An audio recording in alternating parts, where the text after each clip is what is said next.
Hello మామా, welcome back to my channel. This is సోరేకిక్కు reporting from Secunderabad.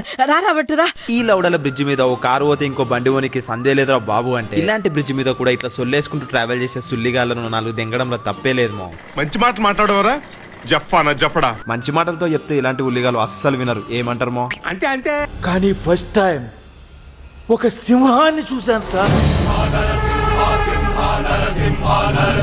పీడవర్ర బాబు భయానికి మీరింగ్ తెలియని బ్లడ్ గ్రూప్ లా ఉన్నాడు. వాడి ముడ్డి కింద ఉన్న సిలిండర్ వేలితే గుద్ద 16 పచ్చలైతుంది. అది తెలిసి కూడా దాని మీద సవారీ చేస్తున్నాడంటే ఏం గుండు రావాడిది, ఆ గుండు బతకాలి.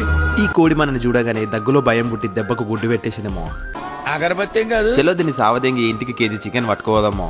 రేయ్, మాకు బర్డ్ ఫ్లూ వచ్చిందిరా. ఈ టైంలో తింటే చచ్చి పొడుస్తావురా. చాలా ప్రమాదం, ప్రాణాలు పోతాయిరా. మనం కరోనా టైంలోనే 10 రూపాయల కేజీ కొని పచ్చడి పెట్టించిన వాళ్ళం. ఇప్పుడు ఈ బర్డ్ ఫ్లూ లెక్కన. అబ్బో, ఈడ మనకంటే ఎరుపులో ఉన్నాడు. ఈడవర్ర బాబు కూరగాయల బండి నుంచి రన్నింగ్ లో కింద పడ్డ దొండకాయలా ఇట్లా దొరలాడుతుండు. 90 వేసినట్టున్నాడు సైకోసాలగా. నాకు ఎప్పటి నుంచో ఒక డౌట్ మో.